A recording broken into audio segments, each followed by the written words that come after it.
सानन्दमानन्दवने वसन्तम् आनन्दकन्दं व्रजपावनन्दं वाराणसीनाथमनाथनाथं श्रीविश्वनाथं शरणं प्रपद्ये।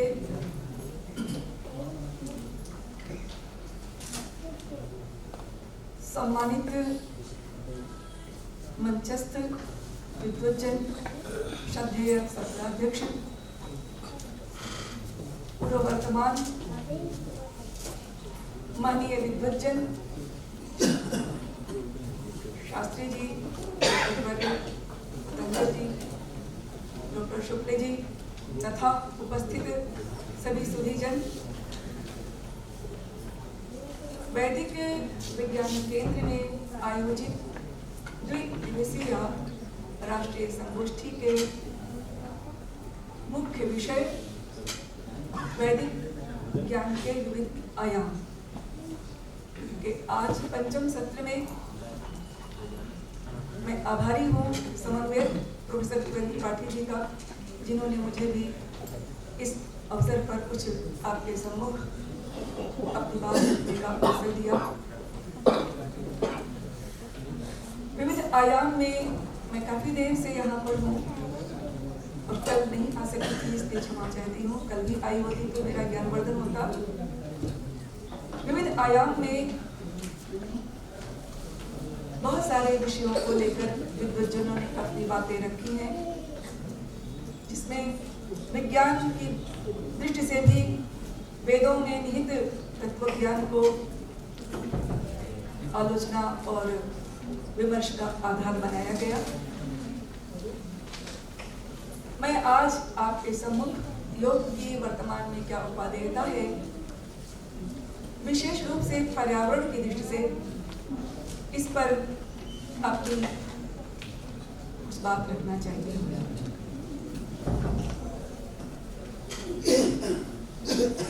पर्यावरण, जैसा कि आप सभी जानते हैं, नामना विदित है, परितः आवरणम पर्यावरणम, हमारी चतुर्दिक परिव्याप्त जितना कुछ जैविक अजैविक जड़ आवरण के रूप में विद्यमान पदार्थ जात है, यह सब प्राणी के लिए पर्यावरण की परिधि का आधार होता है। यह पर्यावरण एक और अर्थ में पर्यावरण के साथ पारिस्थितिकी यानी एनवायरमेंट एंड इकोलॉजी, इन दोनों को लेकर के समेट करके ही विचार विमर्श किए जाने की आवश्यकता अनुभव करती हूँ। किंतु वर्तमान में समय का जैसा कि अभाव है, बहुत अल्प समय है, इसलिए बहुत संक्षेप में अपनी बात रखूंगी। परिवेश शब्द एक और है जो इन दोनों को मिलाकर एक उपादेश परिवेश का शब्द का प्रयोग किया जाता रहा है। यह किस तरह से, पहले तो इस पर चर्चा करें। पर्यावरण परितः आवरणम, वेदों में विज्ञान की दृष्टि से पर्यावरण की ओर अगर हम देखें तो मूल बीज के रूप में बहुत सारी सूत्र विद्यमान हैं, किंतु पर्यावरण जैसा शब्द कहीं नहीं आया है, शब्दकोश में भी नहीं व्याप्त है। प्रकृति के साथ मानव का, प्राणी का इतना अभेद रहा, इतना तादात्म्य रहा, इतना घनिष्ठतम संबंध रहा कि पर्यावरण जैसे विषय को चिंतन करने की विशेष आवश्यकता नहीं पड़ी, क्योंकि यह स्वतः अपने आप में ऐसे अर्थ में रहा कि प्रकृति के मूल उपादानों के साथ अपना जीवन रखने वाला मनीषी मानव पर्यावरण को सदैव अपने साथ आत्मसात रूप में देखता रहा, पाता रहा। हम एक मंत्र सकते हैं सामने, ईशावास्योपनिषद का है, ईशावास्यमिदं सर्वं यत् किंचित् जगत्यां जगत् तेन त्यक्तेन भुञ्जीथा मागधः कस्य सिद्धरम्। यह मंत्र विचार करके देखें तो पर्यावरण की दृष्टि से अत्यंत ही महत्वपूर्ण आपको अनुभव होगा ईशावास्यम इदं सर्वम। मानवीय चेतना ऋषियों की दृष्टि में क्या रही है? ईशावास्यम, संपूर्ण चराचर जगत ईश्वर के द्वारा आच्छादनीय रहा, इसलिए संपूर्ण जितना कुछ जड़ चेतन दिखाई दे रहा है सब ईश्वर के द्वारा वेष्टित है। तेन त्यक्तेन भुंजीथा, अगली पंक्ति जो मन पर्यावरण की दृष्टि से बहुत महत्वपूर्ण है, तेन त्यक्तेन भुंजीथा, इसलिए त्याग पूर्वक भोग कीजिए। मां बुधः कस्य धर्म, किसी के अन्य की धन की अपेक्षा, वस्तु की अपेक्षा न करिए, लालच नहीं करें, लोभ न करें। ये दोनों मंत्र की दोनों अर्धालियां यानी पूर्व पंक्ति और उत्तर पंक्ति दोनों ही मिला करके देखें समूचे पर्यावरण के प्रति भारतीय ऋषियों की क्या दृष्टि रही है, वेद की क्या दृष्टि रही है, इस पर प्रबुद्ध प्रकाश डालता है। विषय बहुत बड़ा है, मैं कुछ एक बातों को रखूंगी आपके सामने। समय की दृष्टि से देखा जाए तो रखते हुए योग की क्या महत्ता है इसमें, इस पर अगर हम विचार करें, योग किस तरह से यह पर्यावरण के निर्माण में कितनी महत्वपूर्ण भूमिका रखता है, इस पर विचार किए जाने की आवश्यकता है, क्योंकि वर्तमान सत्र वैदिक विज्ञान में योग की उपादेयता विषय पर ही केंद्रित है। अपनी बात रखने के लिए युज धातु से है प्रत्ययांत योग शब्द निष्पन्न जो होता है व्याकरण की दृष्टि से देखा जाए तो इसके कई अर्थ हैं। जब पाणिनीय व्याकरण में देखेंगे तो उसमें युज समाधौ, युजर योगे, युज संयमने, 3 प्रकार से इसका विवेचन किया गया है। ध्यान रखते हैं तीनों जगह, लेकिन तीनों के अर्थ अपने आप में युज समाधौ, युज धातु में समाधि के अर्थ में जब आई तो चित्त का स्थैर्य, चित्त की एकाग्रता इस अर्थ में है। युजर योगे, योग के अर्थ में, जहां हम गणित विज्ञान की दृष्टि से देखें तो 1 और 1 योग में 2। युजर योगे से योगी याज्ञवल्क्यकार कहते हैं जीवात्म परमात्मनो संयोगः योग उच्यते, जीवात्मा और परमात्मा का संयोग ही योग है। युज संयमने, युज संयमने में युज धातु संयमन के अर्थ में है, यानी जैसे रस्सी अलग अलग सूत्रों को बढ़ करके एक में पिरो करके संयमन करके योगाकार होती है, यह अपने आप में युज संयमने का योग का उदाहरण है। तो यह योग 3 तरह से परिभाषित है। योग भारतवर्ष की एक विशेष निधि है, कह सकती हूँ कि योग का अद्वितीय ज्ञान भारत ने विश्व को दिया है। बहुत सारे उदाहरण ऐसे हैं जो योग को, चूंकि मानव जीवन का लक्ष्य ही धर्म अर्थ काम मोक्ष चतुर्विध पुरुषार्थ की प्राप्ति ऋषियों के द्वारा स्वीकृत है, इसलिए योग का, जैसे कि अभी हमने आचार्य को सुना कि योग के बहुत सारे उन्होंने पक्ष उद्धृत करते योग साधना केंद्र के प्रमुख रहे हैं, जिन्होंने बहुत सारी बातें बताई मानव जीवन के लिए किस तरह से उपादेय है, स्वास्थ्य वृद्धि के दृष्टि से योग, उस पर उन्होंने प्रबुद्ध प्रकाश डाला। किंतु योग दर्शन की दृष्टि से देखें तो भारतीय दर्शन में योग अपने आप में मोक्ष का कारक है। योग मोक्ष की साधना के लिए एक संप्रदाय विशेष सांख्य योग दोनों समान तंत्र है, जिसमें योग को कैवल्य प्राप्ति के लिए महत्वपूर्ण माना गया।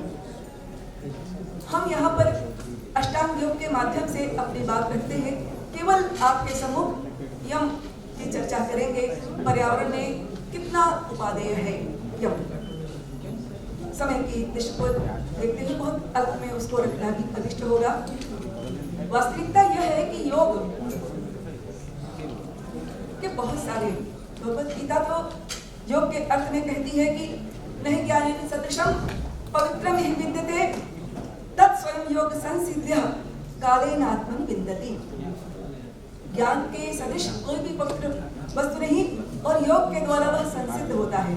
योग के द्वारा ही वह साक्षात्कार संभव होता है। गीता में योगी को ही विशेष महत्व दिया है।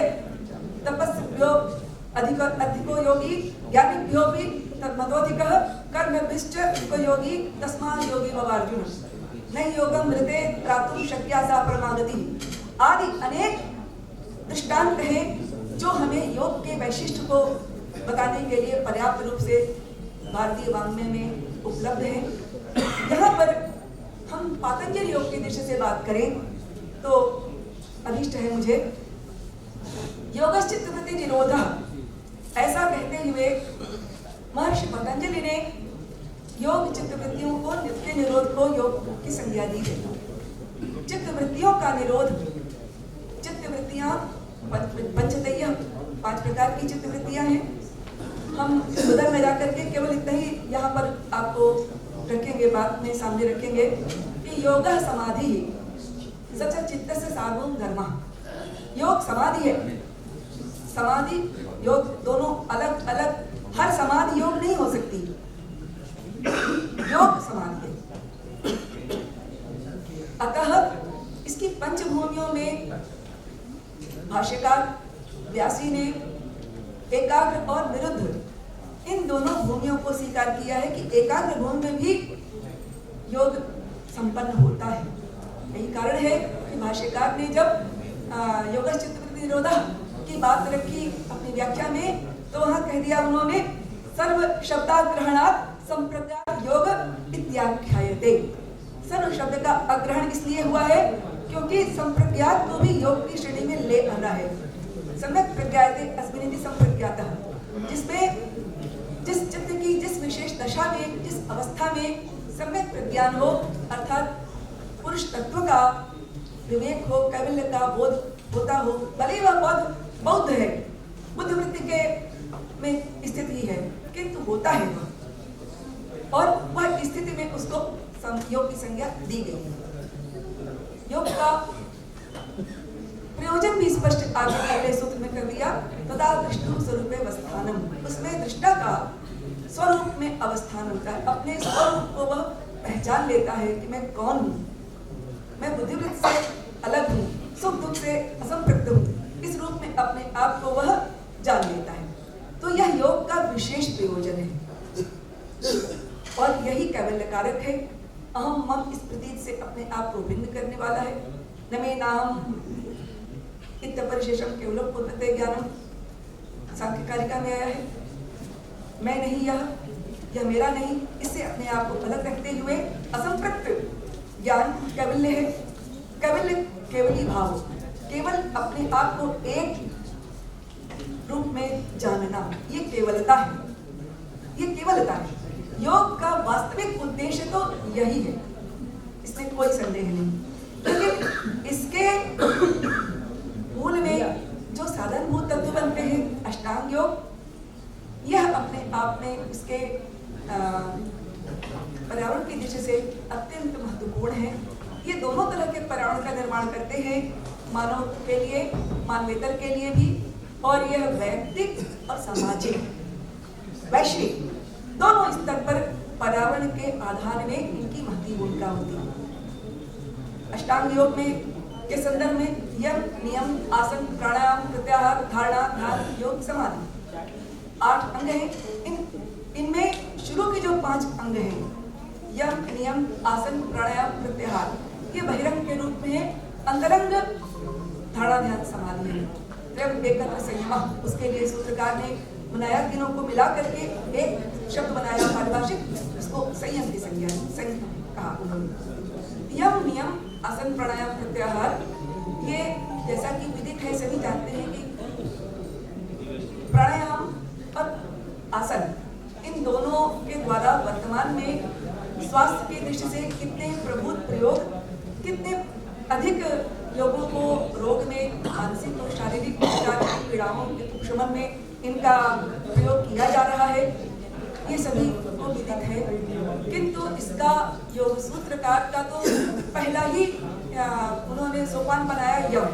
यानी जब हम तत्व दृष्टि से देखें, मोक्ष या केवल लाभ की दृष्टि से देखें, तो पहला सोपान यम है, पहली सीढ़ी यम है। बिना पहली सीढ़ी पर पद रखे अंतिम सीढ़ी तक आप नहीं पहुंच सकते। इसलिए प्रथम सीढ़ी यम है, इस पर विशेष रूप से ध्यान दिया जाना चाहिए। यम क्या है? यम की का लक्षण बताते हैं, अहिंसा सत्यास्तेय ब्रह्मचर्य परिग्रह यमा। अहिंसा, सत्य, अस्तेय, ब्रह्मचर्य और अपरिग्रह, ये पंच यम है। इन पंच यमों के लिए सूत्रकार महर्षि पतंजलि ने बड़ी दृढ़ता के साथ अगला सूत्र में लिखा है। इसमें उन्होंने लिखा है, जाति देश समयानुच्छिन्ना सार्वभौमा महाव्रतम। ये पंच यम ऐसे हैं जिनमें जाति अर्थात जन्म, देश यानी चाहे भारत हो चाहे कोई अन्य देश हो, विश्व में सर्वत्र जाति देश काल भूत भविष्य वर्तमान कभी भी समय और सिद्धांत इन सबसे अनवच्छिन्न है, इनसे ये आच्छादित नहीं है, इन सबकी सीमा से परे है। सभी के द्वारा सार्वभौम महाव्रत, ये महाव्रत के रूप में संज्ञित है। इनकी संज्ञा महाव्रत के रूप में दी गई है, ये महाव्रत है। अर्थात चाहे किसी भी भारतीय दर्शन का कोई भी संप्रदाय हो, बिना योग की साधना पक्ष को ग्रहण किए साधना पक्ष सिद्धांत को वह नहीं पा सकता, क्योंकि योग साधन के रूप में अपने आप में ये अत्यंत ही महत्वपूर्ण भूमिका रखते हैं और ये पर्यावरण के दृष्टि से अत्यंत महत्वपूर्ण है। मैं इसी पर थोड़ी बात और अपनी रख करके विराम लूंगी। इसमें पहला है अहिंसा। तत्र अहिंसा सर्वदा सर्वदा सर्वभूतानां अनभिद्रोहः। अहिंसा उसमें क्या है? जैसा कि मैं यहाँ पर हिंसा भाव, हिंसा का अभाव, तो यहाँ पर सर्वथा सर्वदा सभी प्रकार से, सर्वदा हमेशा सदैव, सर्वभूतानां अनभिद्रोहः सभी प्राणियों से द्रोह न करना, यह अहिंसा का लक्षण बताया गया। और यह लक्षण बताते समय बहुत ही नम्रता के साथ भाष्यकार ने यहाँ पर अपनी बात रख दी कि यह कैसा है कि जैसा कि यह किसी भी प्राणियों को कष्ट देना, चाहे वो मानसिक हो, चाहे वह शारीरिक हो, चाहे वो वाचिक हो, तीव्र प्रकार की हिंसा, इसका अनभिद्रोह अर्थात यदि आप अहिंसा के पालन में अपने आप को तत्पर करते हैं, यम के इस अहिंसा विशेष का इतना महत्व है कि अहिंसा परमो धर्मः कहते हुए बारंबार इसको संकेत किया गया है कि अहिंसा परम धर्म है। और अहिंसा के द्वारा, अब ये अहिंसा की परिभाषा अगर वार्ता चल रही है, कोई कहे कि सेना का नायक युद्ध में अहिंसा परमो धर्मः को वहां माने, तो फिर उस राष्ट्र के उस स्थिति में क्या करेगा वह? नहीं, प्रयोजन के साथ स्थल स्थल पर उसका अर्थ भी बदल जाता है। हम यहाँ सामान्य बात कर रहे हैं, अहिंसा परमो धर्मः की बात करते हुए, अहिंसा अपने आप में किसी भी प्राणी को कष्ट न देना किसी प्रकार से, अनभिद्रोह, ये अहिंसा है। और यह वातावरण पर्यावरण के निर्माण में इसकी भूमिका आपके समक्ष, आपके पास रहने वाले जितने भी प्राणी जात हैं वो निर्भय भाव से विचरण करते हैं। कहते हैं कि अहिंसा सिद्धायाम सर्व प्राणिनां अहिंसा सन्निधौ वैर त्यागः। सर्व प्राणिनां, सभी प्राणियों का वैर त्याग हो जाता है। सारे प्राणी निर्भय भाव से आपके आसपास विचरण करेंगे, ये अहिंसा का सब सिद्धि का लक्षण है। ये स्वयं कहीं एक दो जगह मैंने देखा भी है, इसको बड़ा महत्वपूर्ण है। पर्यावरण का यह हिंसक पशु भी आपके सम्मुख आज शांत भाव से स्थिर हो जाता है, तो यह प्रायोगिक रूप में अनुभव का विषय है। इसलिए अहिंसा अत्यंत महत्वपूर्ण सिद्धांत के रूप में अनुपालित है। दूसरा है सत्य। सत्यम यथार्थे वाङ्मन से, सत्य यथार्थ यथाभूत अर्थम, जैसा जो वस्तु है जैसे ठीक वैसा ही उसका अनुभव करना, वाक मन से, वन वाणी और मन से। तो यथादृष्टम यथानुतम यथाश्रुतम वांग मनश्च, जैसा देखा, जैसा सुना, जैसा अनुभव किया, वह सब सत्य की परिधि में स्थित है, सत्य है वहाँ पे। और सत्य बोलना, आप सभी जानते हैं, सत्यम ब्रूयात् प्रियम ब्रूयात् मा ब्रूयात् सत्यम अप्रियम ना, सत्यम प्रिय बोलिए लेकिन अप्रिय सत्य मत बोलिए, ऐसा बारंबार कहा जाता है। तो शास्त्रकार भी इस बात से सम्मत है। उन्होंने एक स्थल पर जब भाष्य किया है, यहाँ पर स्पष्ट किया है कि ऐसा सद्भूतोपकारार्थम प्रवृत्ता न भूतोपघाताय। सत्य भाषण, सत्य बोलना, सत्यवाणी वस्तुतः भूतोपघात के लिए नहीं होनी चाहिए, अपितु भूत प्राणियों के उपकार के लिए होना चाहिए। मान लीजिए किसी को आपने देखा कि यहाँ हिंसक हत्या करने जा रहा है और आपसे पूछता है अगर कि ये व्यक्ति जा रहा है, आपने देखा, तो आप क्या कहेंगे? हाँ, मुझे तो मैंने देखा है। यदि आप कहते हो सत्य की हत्या होगी, तो यह सत्य यहाँ पर नहीं बोलना चाहिए। इस तरह का सत्य की बात करते हुए यहाँ पर सत्य के भाषण की, सत्यवाणी का, सत्य नामक जो जब है, इसके संदर्भ में वार्ता करते हुए पर्यावरण की रक्षा में सत्य का क्या महत्व है यह विचारेंगे। और सत्य की प्रतिष्ठा होने पर क्या होता है? सत्य प्रतिष्ठाया क्रिया फलाश्रयत्वम। सत्य की अगर आपने सदैव सत्य बोलने का अभ्यास किया निरंतर, तो आपकी वाणी सत्य हो जाएगी। आपने कहा ऐसा हो जाए तो वैसा हो जाएगा, इतना प्रभाव है सत्य में। इसलिए सत्यम पद की बात की जाती है, धर्मम चरित्र की बात की जाती है, सत्य बोलने की बात की जाती है, क्योंकि आपके अंदर आपका जो स्वरूप है वह किस तरह से प्रकाशित होगा ये विचार। तो यह बहुत महत्वपूर्ण है और यह पर्यावरण की दृष्टि से भी उतना ही महत्वपूर्ण स्थान रखता है। अगला है इसी संदर्भ में अस्तेय। स्तेयम अशास्त्र पूर्वकम द्रव्याणाम परतः स्वीकरणम। अशास्त्र पूर्वकम, ध्यान दीजिएगा, बात कर रहे हैं अस्तेय और स्तेय की। स्तेय को पहले बता देते हैं तो अस्तेय उसके अभाव को सूचित कर दिया। स्तेय क्या है? अशास्त्र पूर्वक, जैसा शास्त्र में नहीं है उस ढंग से निरंकुश रूप में किसी भी पदार्थ को स्वीकार कर लेना, द्रव्य को ले लेना, छीन लेना, चोरी है, छीन लेना डकैती है, या आपसे बिना पूछे आपकी बस उठा लिया, जबरदस्ती हटा, दबंगई दिखाते हुए, तो ये अपने आप में स्तेय है।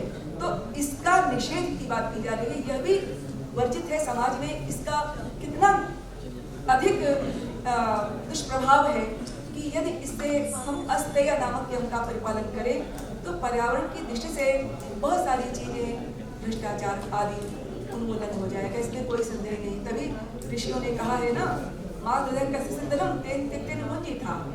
ये यहाँ पर माँ हृदय का सिद्धरम, किसी की धन की अपेक्षा नहीं करनी चाहिए, लाभ लोभ नहीं करना चाहिए, ये बात वहाँ रखी गई। अब अगला एक इसी संदर्भ में मैं बात रखना चाहती हूँ ब्रह्मचर्य।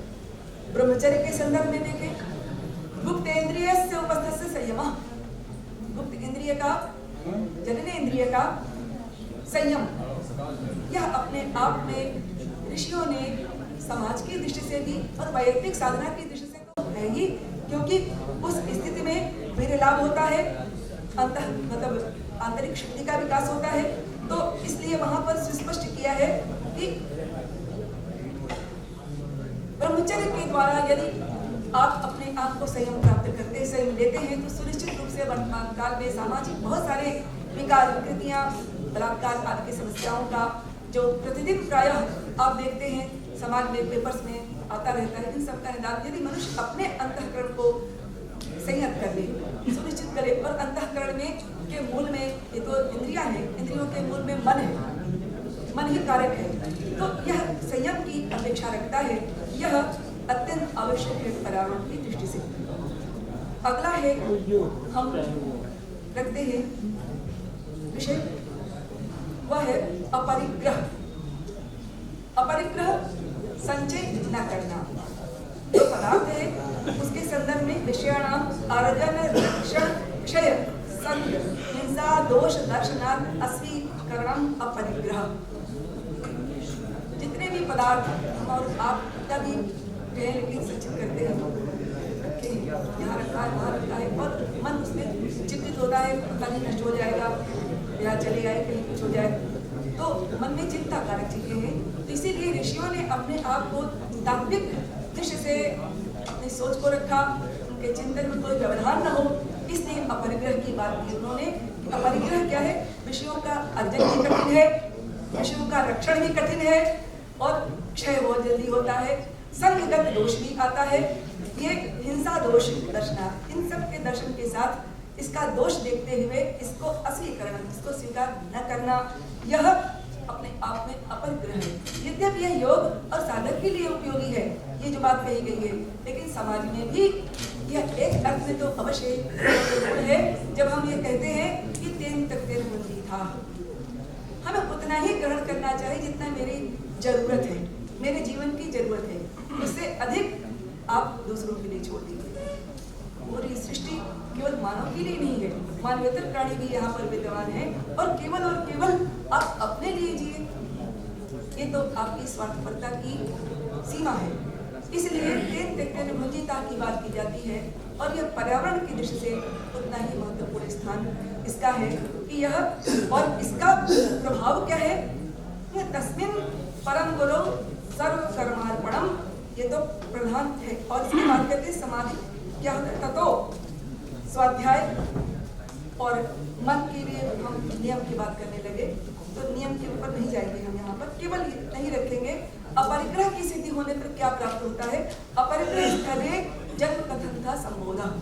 यदि आपने अपने चित्त को अपरिग्रह के द्वारा जो है सिद्ध कर लिया, तो निश्चित रूप से आपको जन्म जन्मांतर की बहुत सारी जो स्मृतियाँ हैं, या पूर्व, अतीत और वर्तमान भविष्य सब एक साथ आपको साक्षात्कार होने लगेगा।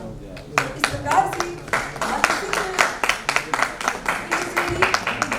योग साधना की दृष्टि से, साधक को वैयक्तिक केवल लाभ की दृष्टि से और न केवल लाभ की दृष्टि से